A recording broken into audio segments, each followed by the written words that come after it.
हाय, मी Rupali Muscat blouse डिझाईनमध्ये तुमचं स्वागत करत आहे. आज आपण गळ्याला पायपिंग कशी करायची, किती इंचाच्या पट्ट्या कट करायच्या, कशा जॉईन करायच्या, हे सर्व बघणार आहोत. सो प्लीज व्हिडिओ पूर्ण बघा, स्किप न करता, जेणेकरून तुम्हाला सर्व इम्पॉर्टंट टिप्स कळतील. अशा क्रॉसमध्ये लाईन ड्रॉ करून घ्यायच्या. साधारण 1.25 इंचाचं अंतर मी तुम्हाला टेपने दाखवते किती इंचाच्या पट्ट्या घेतलेल्या आहेत. 1.25 इंचाच्या आणि जेवढं तुमचा गळा डीप आहे त्यानुसार तुम्ही मार्किंग करून गळ्याचं माप घेऊन पट्ट्या क्रॉस कट करून घ्यायच्या. पट्ट्या नेहमी तिरप्या कापडात म्हणजेच क्रॉस कट करून घ्यायच्या. इक्वल शेपमध्ये असल्या पाहिजेत. कमी जास्त असतील तर चालतील. आपण त्या एकमेकांवर ठेवून जॉईन करून लांब अशी पट्टी तयार करून घेऊया. व्हिडिओत दाखवल्याप्रमाणे सर्व स्टेप्स फॉलो करा. पहिली पट्टी सरळ ठेवायची आणि त्याच्यावर उलटी पट्टी ठेवायची, जेणेकरून पूर्ण पट्टी सरळ होते. तिरकी शिलाई देऊन घ्यायची, क्रॉस शिलाई तुम्ही पाहू शकता व्हिडिओत दाखवल्याप्रमाणे. आणि एक्स्ट्रा जे मटेरियल आहे ते कट करून घ्यायचं. पुन्हा पहिली पट्टी सरळ आणि दुसरी उलटी ठेवायची आणि शिलाई मारून घ्यायची. तिरक्या बघा, तुम्हाला मी खडूने मार्क करून दाखवलं आहे की कशा प्रकारे तिरपी शिलाई देऊन घ्यायची आणि जे एक्स्ट्रा मटेरियल आहे ते कट करून टाकायचं.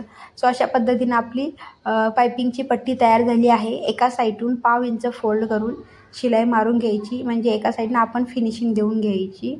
आणि जो जॉईंट आहे ना तो मध्यातून ओपन करायचा आणि जो कॉर्नर कट करून टाकायचा आणि 1/2 इंच फोल्ड करून व्यवस्थित शिलाई मारून घ्यायची आणि खेचायची नाही, हळूहळू द्यायची. पुन्हा बघा, जो जॉईंट आहे तो मी ओपन केला आणि एक्स्ट्रा कॉर्नर कट करून घेतला. पट्टी कशी बघा शेपमध्ये फिरत आहे, न खेचल्यामुळे किंवा लूज न सोडल्यामुळे. मग ती आपल्या ब्लाऊजला पण व्यवस्थितच बसते शेपमध्ये. सो अशा पद्धतीने आपण पट्टीला फिनिशिंग करून घेतलेलं आहे. 1/2 इंच एवढं फोल्ड करायचं. आता 1 इंचाचं मार्जिन राहिलेलं आहे. सो आपण ब्लाऊजला पायपिंग लावायला स्टार्ट करत आहोत. असं 1/2 इंच मार्किंग करून घ्यायचं पूर्ण ब्लाऊजला. ब्लाऊज पूर्ण स्टिच करून झालेला आहे. सो अशा पद्धतीनं तुम्ही मार्किंग करून घ्या व्हिडिओत दाखवल्याप्रमाणे. अर्धा इंचाचं मार्जिन सोडून आपण पट्टी लावून घेणार आहोत. पहिला आपण स्टार्टिंगला काय करायचं की लॉक करून घ्यायचं आणि हळूहळू जसा ब्लाऊजचा शेप आहे आणि मार्किंग केलेलं आहे त्याच्यावर पट्टी ठेवून स्टिच करून घ्यायचं.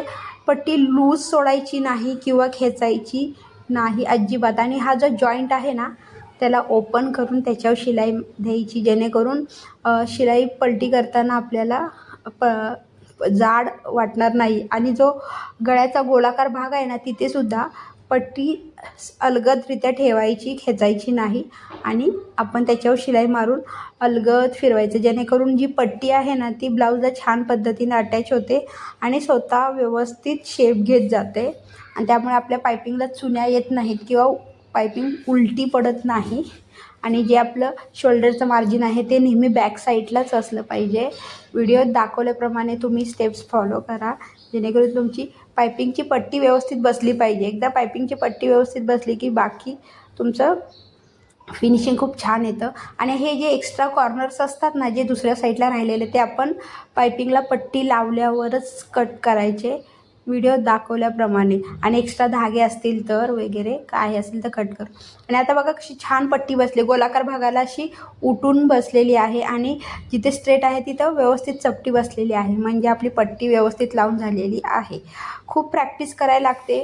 तुम्ही कंटिन्युअस प्रॅक्टिस केलं की नक्कीच होईल. आणि मी तुम्हाला अगोदरसुद्धा सांगितलं आहे की पायपिंग ही खरंच ब्लाऊजचा फ्रंट व्ह्यू असतो, जेणेकरून जर पायपिंग परफेक्ट असेल तर ब्लाऊज खूप सुंदर दिसतो. अशा पद्धतीने अर्धा इंच मार्जिन आतमध्ये फोल्ड करून जेवढी तुम्हाला पायपिंग हवी आहे, जाड बारीक किती, त्याप्रमाणे आपण फोल्ड करून घ्यायचं आणि शिलाई मारून घ्यायची. आता एक नवीन ट्रिक, असा एक तुकडा असतो ना ब्लाऊजचा, तो आपण ऑलरेडी त्याला स्टिच करून घ्यायचा, पुढे धाग्यात अडकवून घ्यायचा, जेणेकरून आपली पायपिंग जेव्हा आपण स्टार्ट करतो ना तिथे ना सुई अडकत नाही. मी व्हिडिओत दाखवल्याप्रमाणे स्टेप्स फॉलो करा. आणि लॉक स्टिच देऊन घ्यायचं फर्स्ट. आणि अशा प्रकारे आतलं मार्जिन सारून पायपिंग आपण दुमडून त्याच्यावर शिलाई लावून घ्यायची. बघा एकदम हळूहळू अलगद पद्धतीने, जेणेकरून आपली पायपिंग कुठेही जाड होणार नाही किंवा बारीक होणार नाही. हे आपल्या बोटाच्या साहाय्याने आपण करायचं आहे. सेम तुम्ही व्हिडिओ रिपीट बघा, जेणेकरून तुम्हाला कळेल. एकदा पाहून होणार नाही. सो बॉर्डर म्हणजेच मी बॉर्डरच म्हणते, पायपिंग ही बॉर्डरसारखीच असते. ब्लाऊजला खूप छान आकार देते. आणि सगळ्यात मेन म्हणजे जेव्हा तुम्ही पायपिंग लावता ना, तर तेव्हा शोल्डर आपले पडण्याचे चान्सेस खूप कमी होतात. कारण पायपिंग आहे ना, शोल्डरला होल्ड करून ठेवते. त्यामुळे पायपिंग अशा पद्धतीने ब्लाऊजला लावायची. तर हा व्हिडिओ जर तुम्हाला आवडला असेल तर प्लीज नक्कीच कमेंट करा आणि लाईक करा आणि शेअर करा. असं तुम्हाला फायनल लुक दाखवत आहे हे अशा पद्धतीने. आणि हा जो तुकडा लावलेला होता ना आपण कपड्याचा, तो कट करून घ्यायचा. किती छान पायपिंग आलेली आहे. सो चलो बाय, भेटूया पुन्हा एका नवीन व्हिडिओमध्ये.